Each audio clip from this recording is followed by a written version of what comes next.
Hi, welcome to the video. In this video we're going to show you how to set up your Vispa free mailbox on a typical Windows mail client. The first thing you'll need is the settings for your mailbox. These will have been emailed to you once the mailbox has been set up. If you're not sure, contact support and they'll be able to send them over to you. So the first thing we need to do is open the Windows mail client. If you're using a different mail client, I don't know, such as Outlook, Thunderbird, typically the mail settings are all the same, just the user interface will be slightly different. Again, if you're using a Mac, same settings, just slightly different look and feel to how you enter them. So in Windows Mail, on the left hand side we can click Accounts, we can click the plus sign to add a new account, and if we scroll all the way to the bottom we can see there's two options that we can consider. One is pop an IMAP, which is what we want to add. However, we're going to choose the advanced setup, and the reason we're doing this is because if we choose the pop or IMAP, it tries to auto detect the server settings and it doesn't always get it correct. So if we choose advanced setup, we can enter all the settings ourselves and make sure they're perfectly correct. So once we've gone into the advanced setup, you have two options: Exchange or Internet Email. Exchange tends to be for business Exchange servers, so we can ignore that. And we want to add an IMAP account, so we can click Internet Email, pop or IMAP. We're then prompted to enter the settings which have been provided to you, starting with the email address. In our case, it's post@johndoe.vispa.com. The username is the email address, so we can copy and paste that in. The password for the mailbox.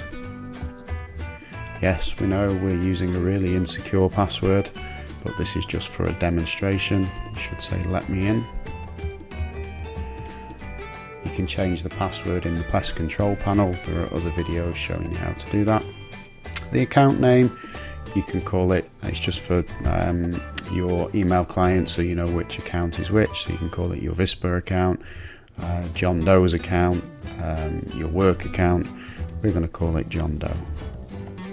And any emails that we send from this account, it's asking us who should we send the emails from, so we're going to put John Doe to.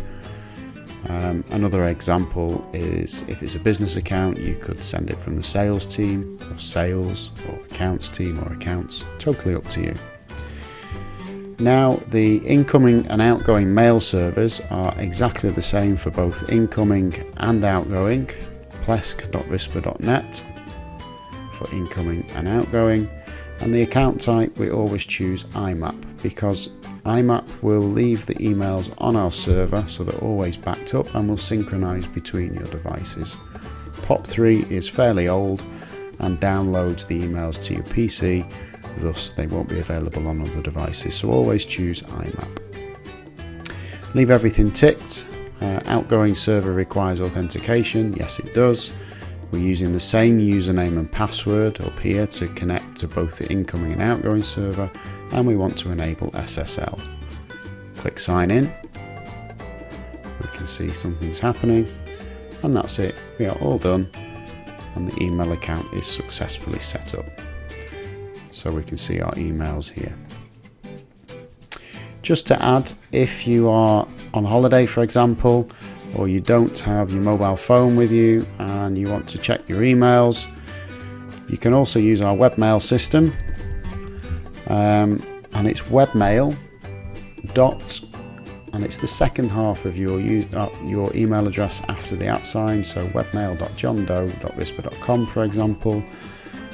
If your username was Smith or post@smith.vispa.com, it would be webmail.smith.vispa.com. And once you load that up, you're able to log in with the same credentials that we just used to set up the mail client.